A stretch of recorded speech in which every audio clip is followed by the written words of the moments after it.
everyone. Welcome to Queerly Recommended, the podcast where we recommend queer films, books, TV shows, and more. I'm Kris Bryant, a contemporary romance writer for Bold Strokes Books, and this week I'm recommending a reality show.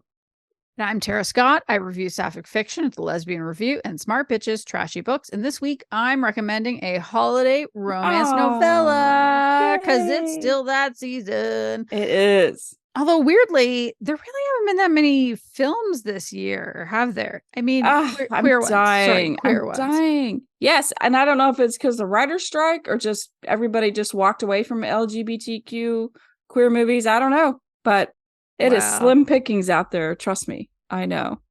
Writers, write us some movies. Get on it.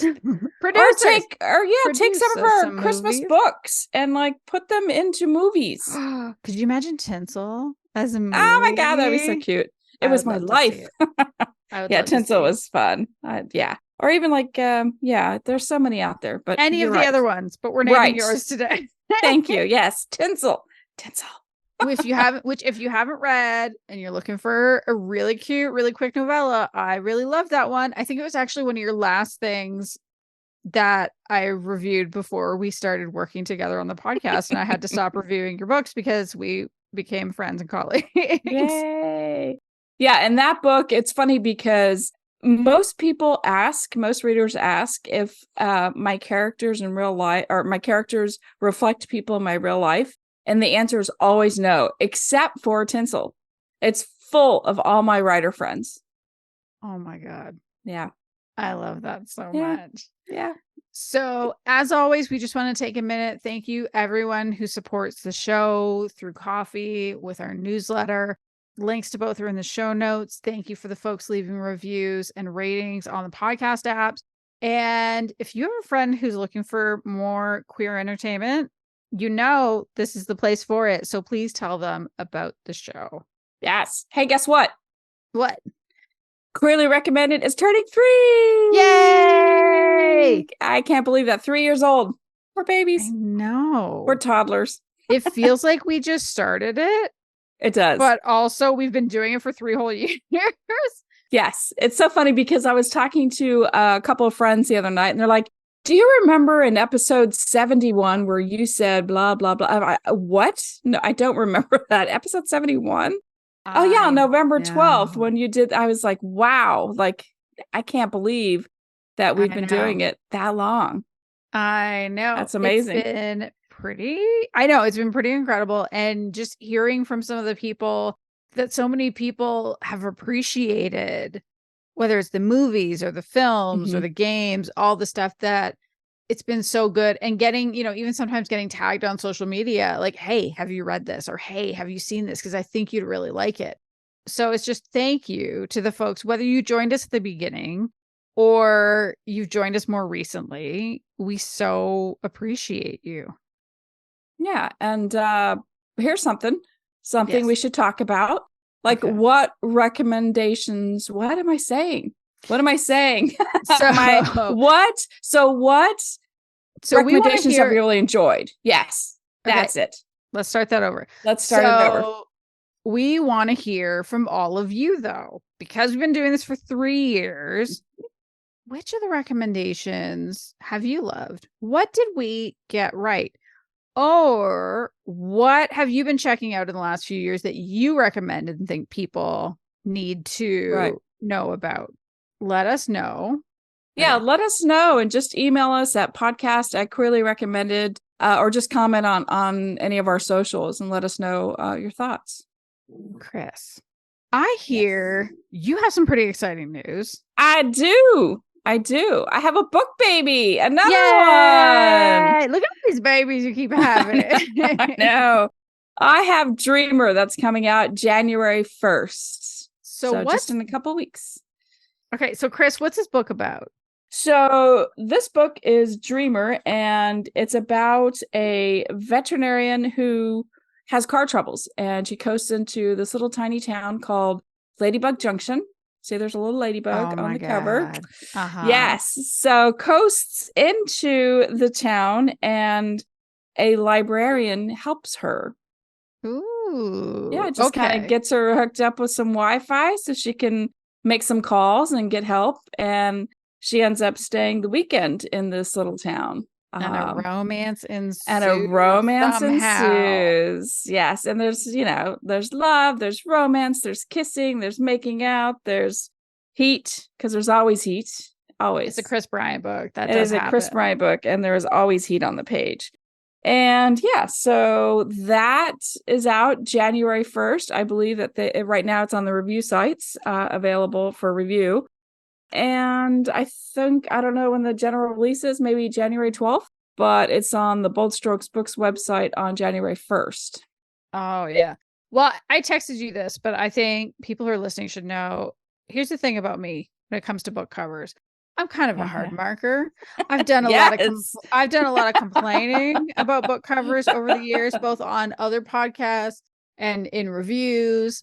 I've perhaps DM'd sometimes about covers, but this one, I saw you posted on Facebook, and I thought it was so cute that I sent you a text specifically to say how much I loved this and cover. Tara is very honest with me on book covers. She'll tell me which one she likes of mine and which one she doesn't.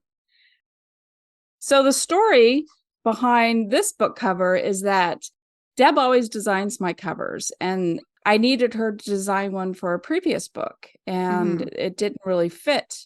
And I saw it and I thought, well, that's kind of cute. Maybe there's a small town romance story that I could write. So it inspired me to write Dreamer. I love this. And I don't know if I've heard before of a cover being designed first. I know. And then never a whole does. book. Yeah. So I think that's beautiful. And yeah, I'm excited about it. Thank you. I'm excited about it too. Oh, and here's another cute story that I wanted to tell you and share with everyone.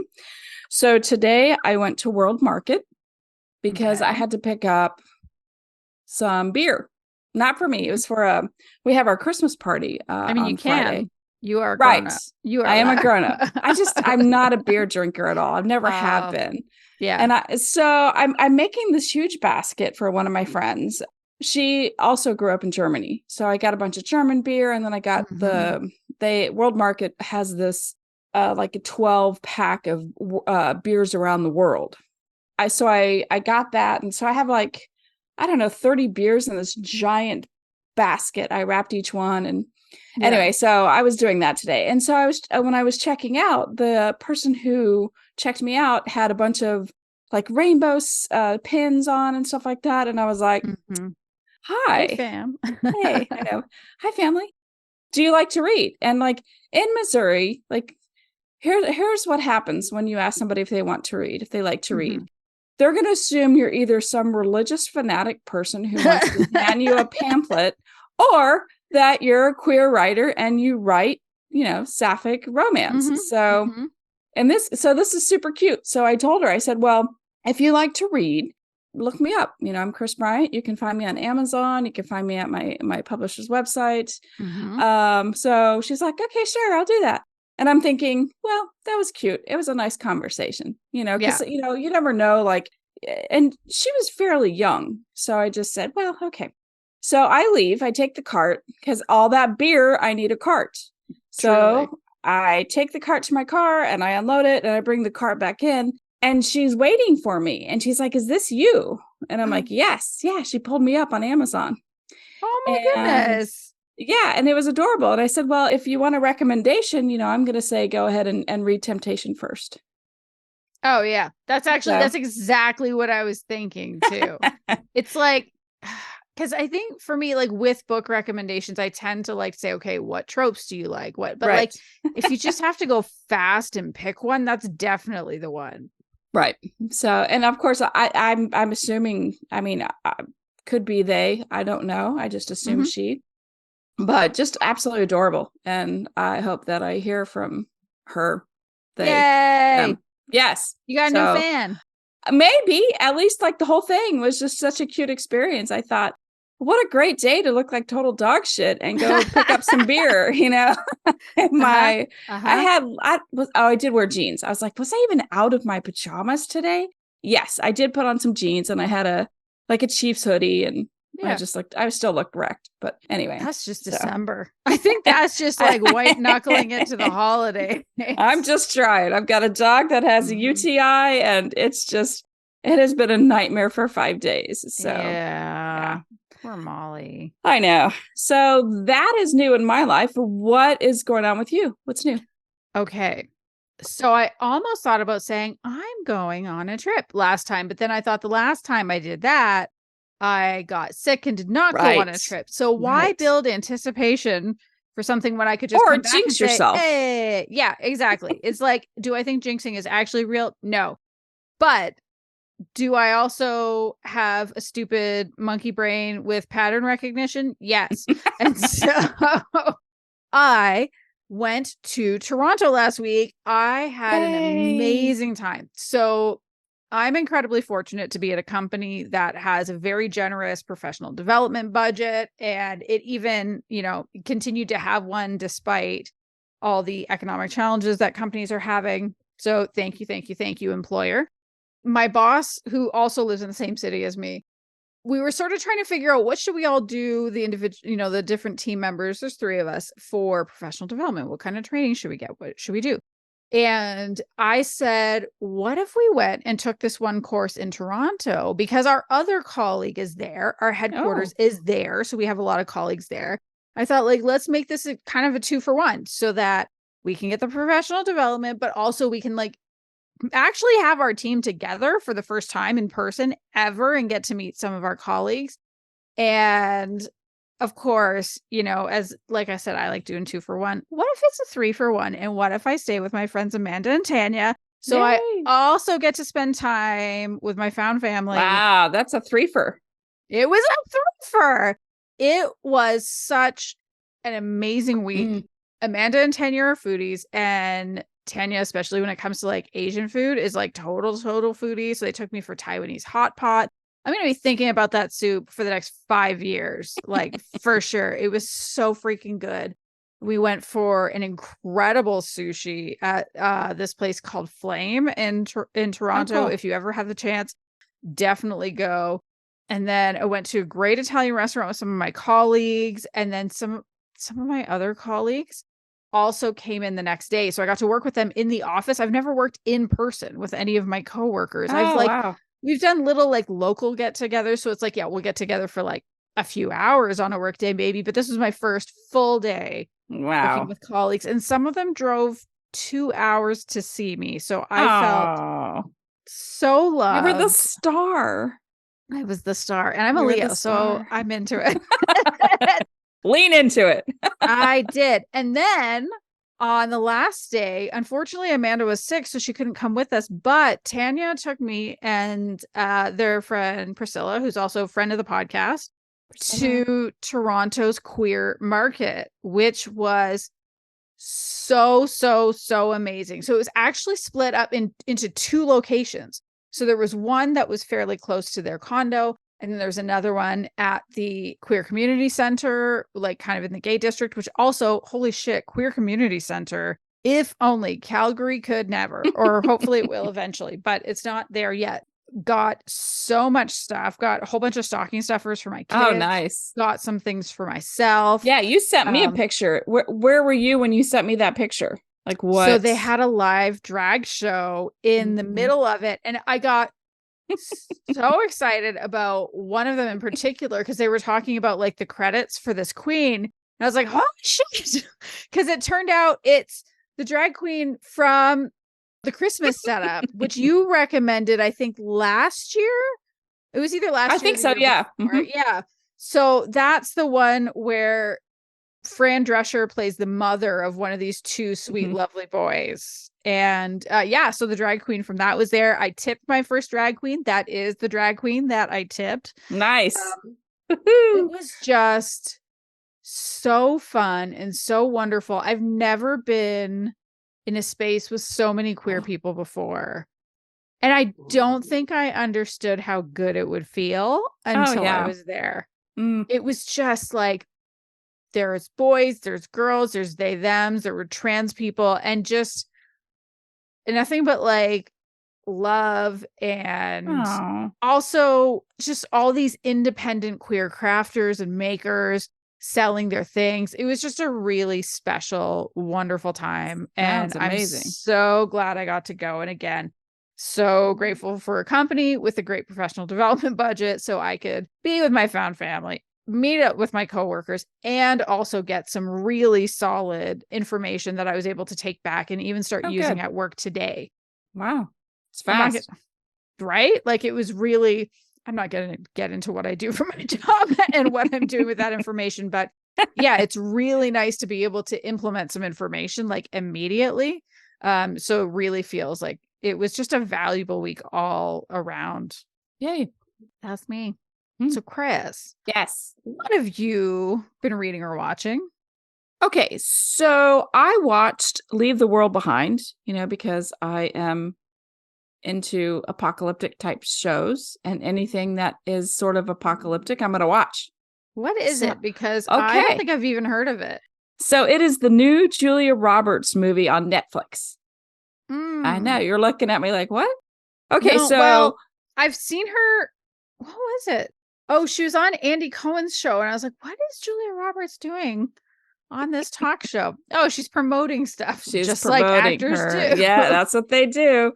So, I'm watching this film and I'm like, was this filmed during COVID? Because there's like a total of 10 people in the whole movie, I think, roughly. Whoa. If even Yeah. 10 people. It left a lot of, I had a good conversation with one of my friends after the movie about this, because she watched it like a couple days after I did. And I had questions, I had feelings. It was more or less an acting show. What does that mean? Oh, do you mean it was like more of a character driven show? Yeah, yes, it was more character driven. I mean, there's a massive plot, and it has a super big cast, but it just left me feeling empty. I didn't get what I needed from it. I wanted more, but that's okay. I mean, it makes for a lot to talk about. It leaves you with a lot of conversations you can have with people who watched it as well. So I had feelings, but but really, I've been watching Christmas movies because I love them. Wonderful. I started off watching Elf, which I always recommend every season because Elf is hilarious and I just love it. It kind of gets the spirit juices flowing, for getting in the mood for Christmas. So that's always on. I know. And I decorate my tree and I do all that, but I watched Elf again. I watched it a couple times during the season. I mean, I feel like it's one of those you can absolutely do that because it's also For sure. You just throw it on in the background. Yes, exactly. I did find one new Christmas movie. It's not queer, but it was actually really, really good. I say really, really good. I mean, it's really cute. It was a cute movie. It's called Candy Cane Lane with Eddie Murphy. So yeah, I know that one. I can't remember if it was on Prime or if it's on Netflix. It might be Prime. I don't know. But anyway, I liked it. It was good. It kept my interest the whole time because it was a new one. It wasn't one of those comfort, watches. So I was able to my attention was held the whole time.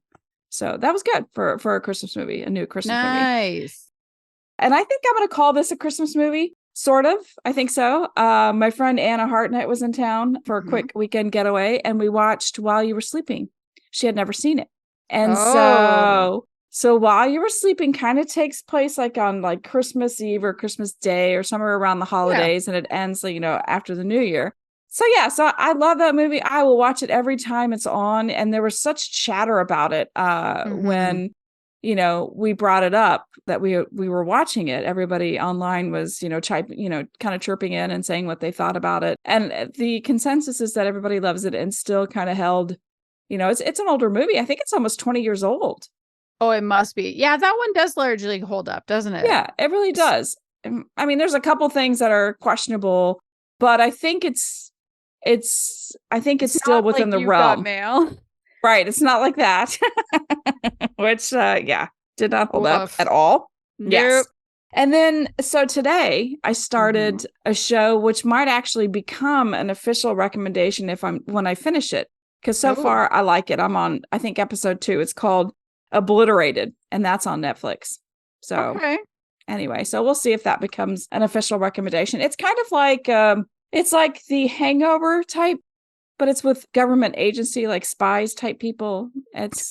I know. Like the movie The Hangover? Yeah, like the movie The Hangover. Oh my God. So it kind of starts off like all these like the best of the best spies and military people.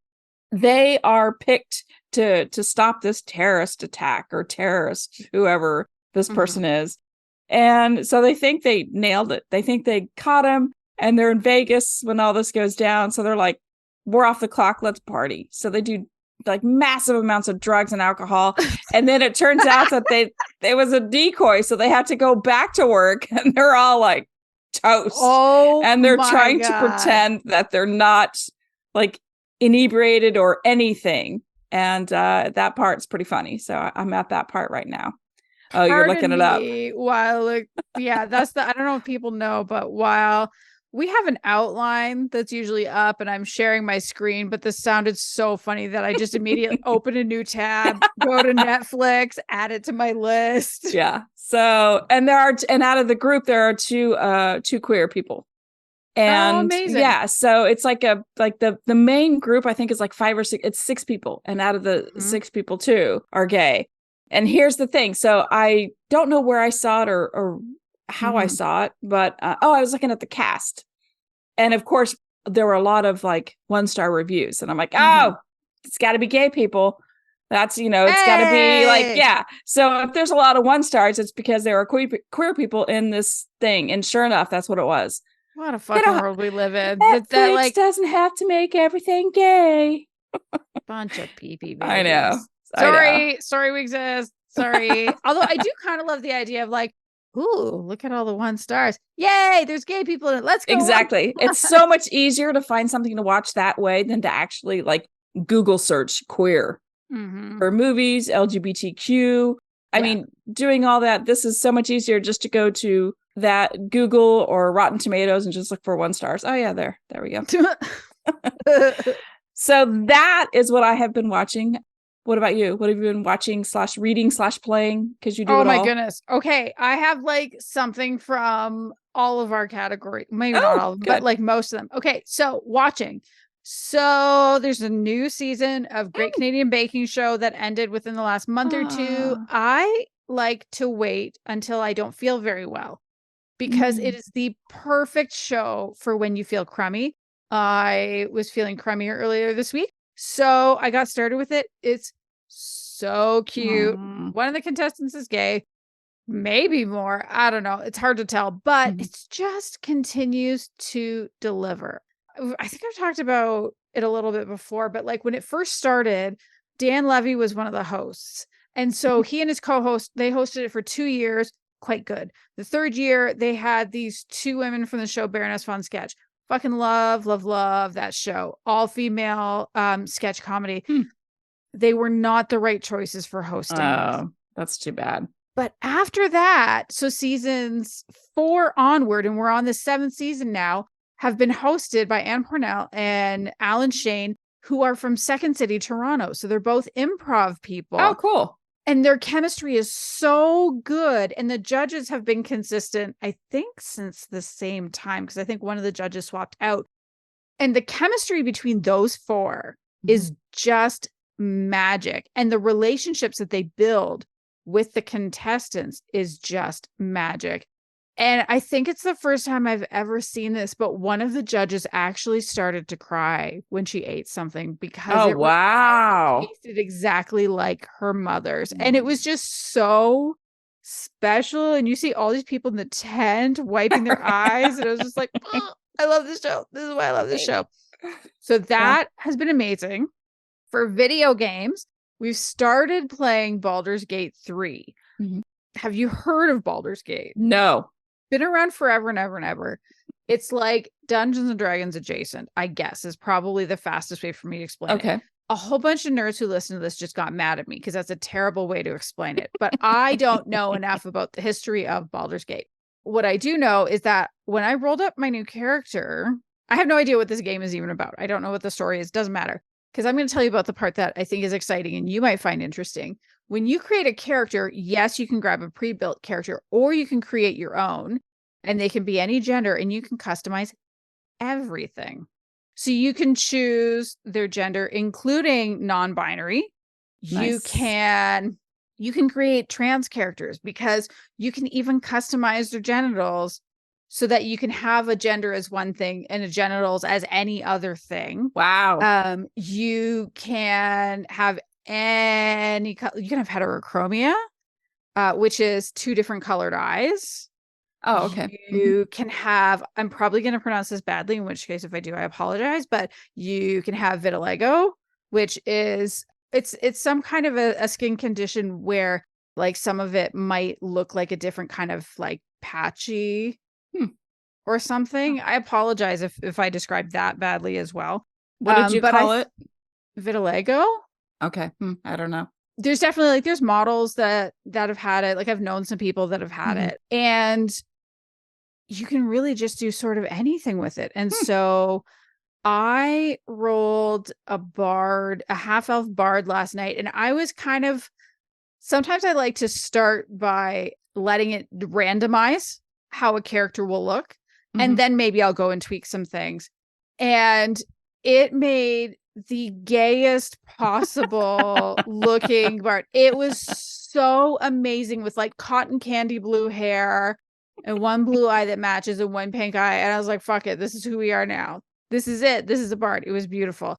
So I'm looking forward to getting to know it more and see if I actually like it. I don't think I had enough patience when I first started. It kind of felt too hard and I was just getting mad. So I put it down and walked away because it's good to put down games and walk away when they make you too mad. I finally have learned this. It only took however many years. We don't need to talk about how long it's taken.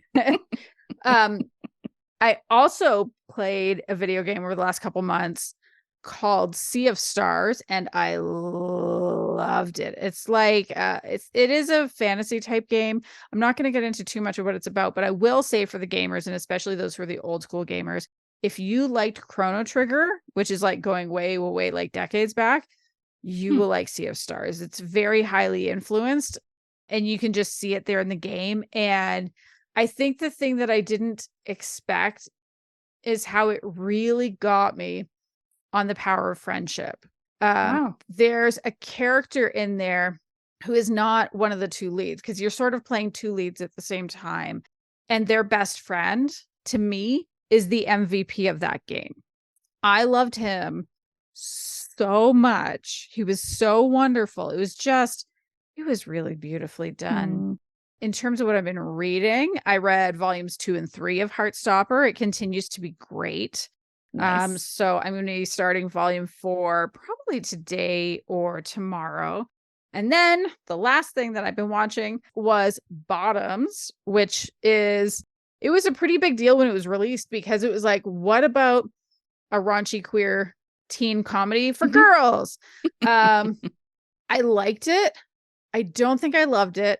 And I think I've pinpointed the 2 reasons on what happened. But to back it up, the premise of this one is these 2 young queer girls, at least one is definitely lesbian. I think they're both lesbians, actually. And they have crushes on a couple of other girls. How can they get them? Let's start a fight club at school. So they start a fight club. There's a lot more that happens. I actually think it's a very good movie, but I think I had too many people tell me that it was amazing and that it was like the funniest movie they'd seen in a long time. Yeah. So I think my expectations were way too high because it is funny, but for me, it wasn't laugh out loud funny. And then the other thing is that I didn't know that it's like part of the tradition of 1980s high school movies. And I think if I'd known that, I probably would have liked it a lot more because there were just certain things happening that's like, what the fuck? And so when I was talking to Neil about it afterwards, he's like, yeah, but it's supposed to be hearkening to like Revenge of the Nerds and like some of those others. And I was like, oh, well, if I knew that going in and if I hadn't had people tell me how amazing they thought it was, it would have been different. It would have been very different. It probably would have been an official recommendation. Wow. I think it's very good. It's very smart. It's worth watching. But, when I do an official recommendation, I typically want it to be something I can be quite enthusiastic about. And I just don't think that that's where I'm personally at with it, but I do think it's worth the time to check it out. Good to know. Speaking of official recommendations, Kris Bryant, what is yours this week? Okay, look, I really, really wanted to find a new queer Christmas movie, right? That's what we talked about earlier. So one premiered on December 9th, which was just not too long ago. And I was like, okay, let's do this. And I even recorded it just in case I missed it, because Fridays are always so iffy with me. And the movie is called Christmas on Cherry Lane. And it's Hallmark, and it's supposed to be lovely and cute and warm and fuzzy. And I could not finish it. I couldn't finish it. No. I know. But kudos to Hallmark for making a queer movie. True. Yes. There's like appreciate you. Too many holes, not enough meat. Oh, right. I went there. Oh, no. That was horrible. It was just too much. It was too much sweetness, too much sugar, it was like there's so many unbelievable things going on. And it's just, I just didn't like it. It was just like there's a lady, like she has a baby on the living room couch and everything's perfect. There's nothing messy. I was out. I was just out on it. And it really wasn't 100% queer. It was actually like, how they always have movies where there's like 3 couples and one of the couples was queer. And so I couldn't even recommend it just as a what I've been watching. It was that bad. Yeah. Okay.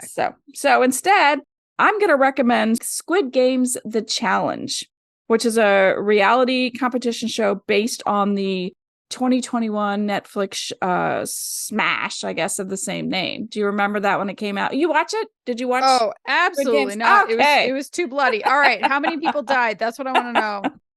So here's the deal. In the original series, people were selected because they like owed money to somebody, and participating in the Squid Games would erase that debt. It would give them enough money to where they could pay their debt.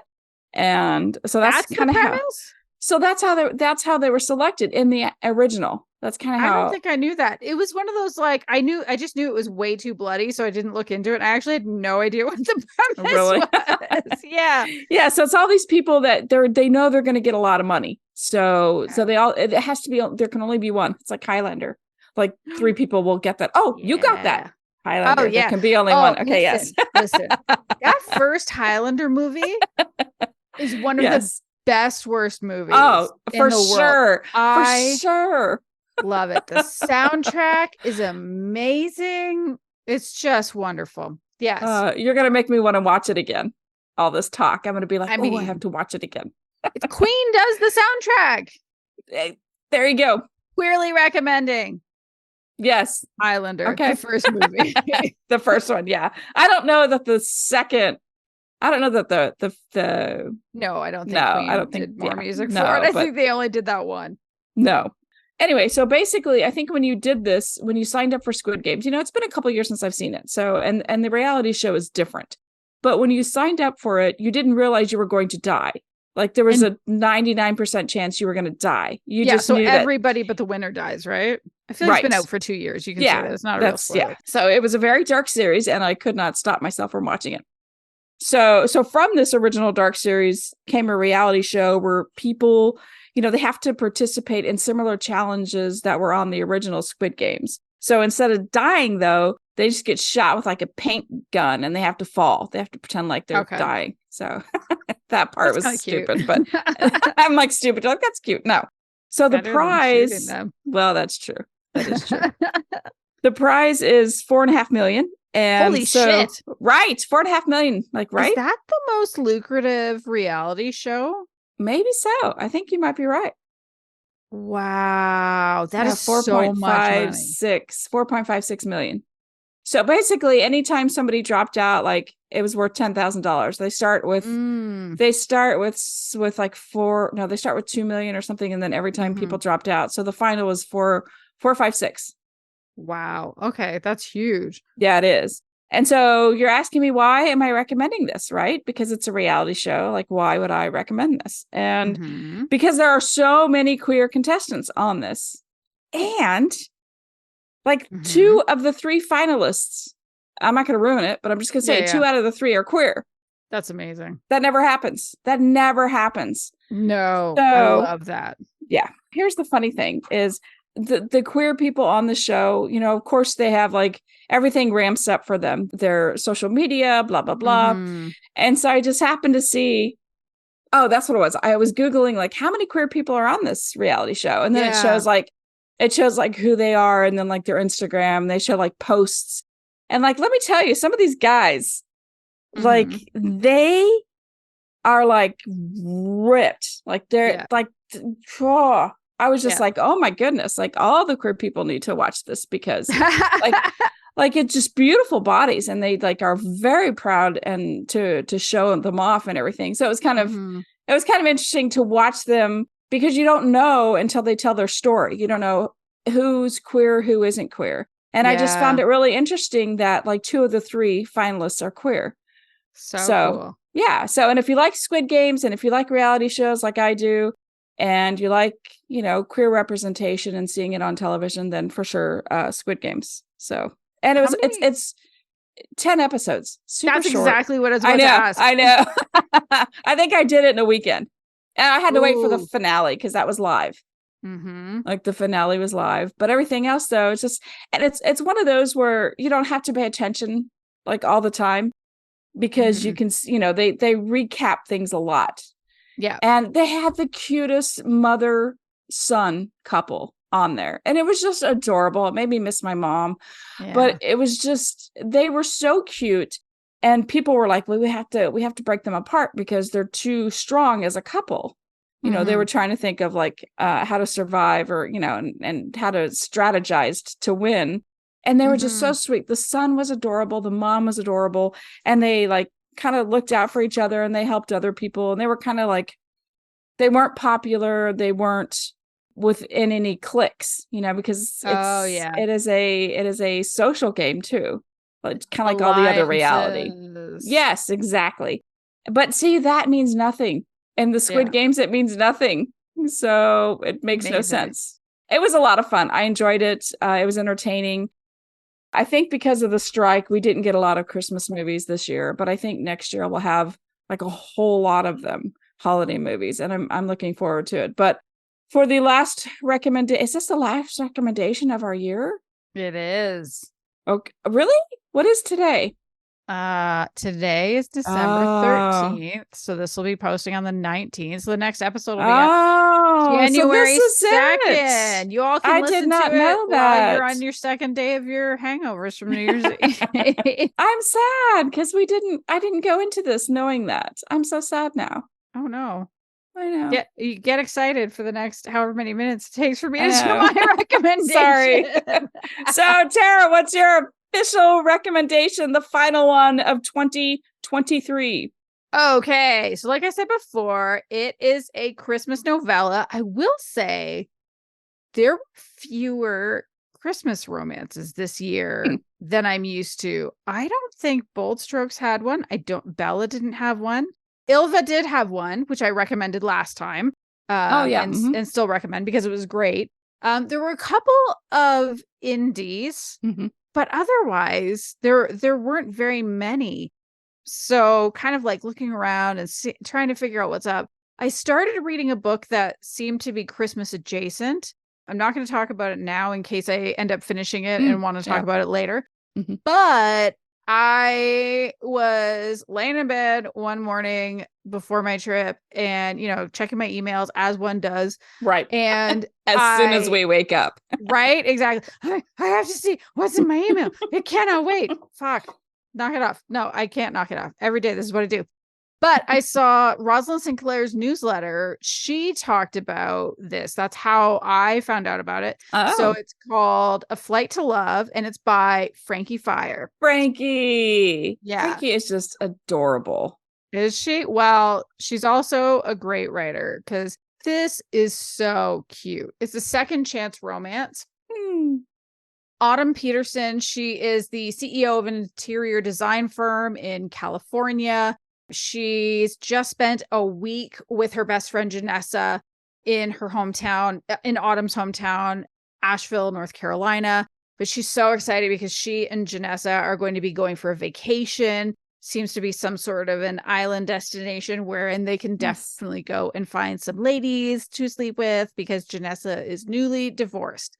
Now, is it as easy as like, let's just get on the plane and get the hell out of town? No, Janessa decides like, no, we have to go to this TikTok famous hobby farm. Let's go. I love it. But the hobby farm is owned by Autumn's ex-girlfriend, Calissa. So this is how they're kind of like brought into each other's paths again. Autumn didn't even want to go in the first place, but it's when she's there that she realizes she still has feelings for Callie, but she just doesn't feel like she deserves her. She hasn't felt that way since they broke up. But they get stranded at the airport when there's a snowstorm. And guess who else is stranded at the airport?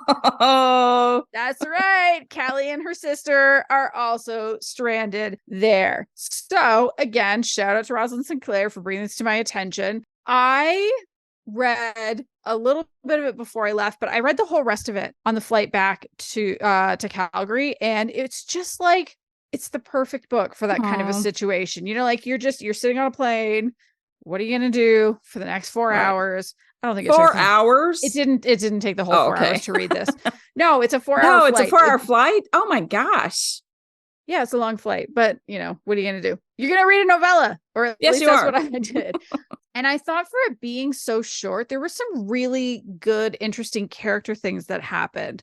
So I think when I look at Autumn especially, I think we get a lot more of her interior life. And also she's the one that really has the biggest arc. Because you know how sometimes in romance, one character has a big old character arc and the other one doesn't. And that's okay because you don't always have to have two people that need to go through a massive arc. And that's the case here. And I thought there was something really well done in showing that she has so much shame still that she's carrying. Like their relationship ended, like I think about a decade or so before, but because of the way it ended and she has all of this shame, we see that play out into she is a workaholic. She feels unworthy of Callie and she's never actually had a serious relationship since then because she just doesn't feel like it's a good idea to go through anything similar to what she did in that relationship. And then it's that, like, for me, I found it a really happy surprise, though, when we shift over to Callie to realize, there's no need for all this shame and guilt. Callie's ready. She's there. She's never, fully stopped loving her. And I think that was just wonderful. There also is no angst in this story. I love that. I know. And I know some people, like, they love kind of angst all the time in the romances. I love those warm hug books. I don't always need angst. And I actually especially don't particularly want a lot of angst in a Christmas romance. Right. Especially if it's a novella length. Right, exactly. So it truly made this feel like a Hallmark movie in a book, but like a good one. And so that was really good for me. But I also appreciated that Callie could see, like, yes, she wants Autumn back, but she knows it has to be on Autumn's terms. And so seeing how that kind of unfolds and comes about. There are also some other kind of fun things in there. Callie's got has a hobby farm, like I mentioned. There's some emus on the farm, and there's there's a little baby emu. I want a baby emu. His name is Biscuit. Oh, it's so a cute. Little baby emu. I know. So it's kind of one of those, like, especially in angst-free books, those are the best ones to have pets. Oh, for sure. And so I thought that worked really well. Also fun. Callie's sister is named Bear. She's kind of grumpy.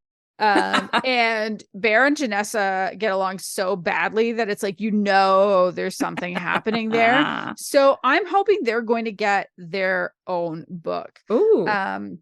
For being this short, there's still like pretty great sex in it. There's some light kink that happens at the airport when they're stranded overnight. And I'm not going to get into it very much, but I will say that I might not ever look at Ethernet cable the same way again, because one has to work with what is available at the time. I also thought it was interesting that at the beginning it does have content warning, or more of a note than a warning, I would say, and just said that, like, for anybody that needs to know, it has the loss of a sister, a life-threatening illness, and bigotry towards people of color and homophobia via an email. I will say, when it says loss of a sister, that does not happen on the page. That is an event that happened in the past.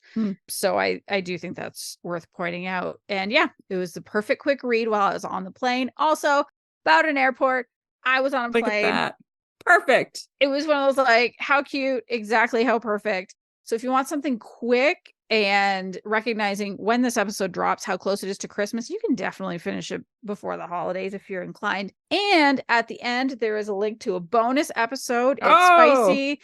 It's adorable. Aww. This is my recommendation. That sounds amazing and sweet and perfect. Yes. It's not one of those books that's going to change your life. I also don't think that every book needs to be. No. So when I said, like, it feels very like a Hallmark, it feels very like a Hallmark kind of story. So that's it. Sweet. Nice. That is all for this episode. If you've enjoyed the show, as always, and you haven't done it yet, please make sure you subscribe on your podcast app so you'll get notified when we release an episode. Again, if you have a friend that you think needs to know about recommendations like these, please tell them about it, or you can support us via our coffee or our newsletter. Links to both are in the show notes. Or if you want to connect with us on your favorite social media sites, we have links in the show notes for that as well. Or you can just search for Queerly Recommended. We're everywhere. Or you can email us. We're all over. Or email us at podcast@queerlyrecommended.com. Goodbye, everyone.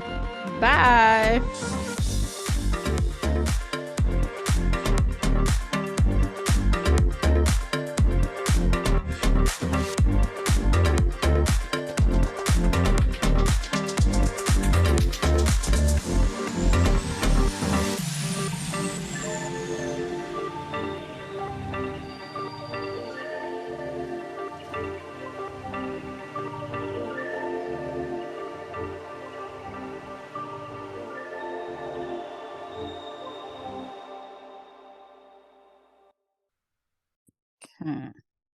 Got it. Okay. I'm up and I'm running.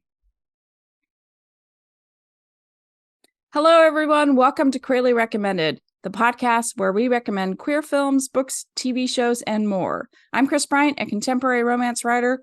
Oh, fuck, I gotta stop. I don't know why I tried to do it in one breath every time. I love that it sounded almost like a little kid who's, like, running too fast and then stops. Yeah. It's like, I'm just sitting here and I'm running out of breath. So what's that? Okay, let me take a drink and we'll take a minute.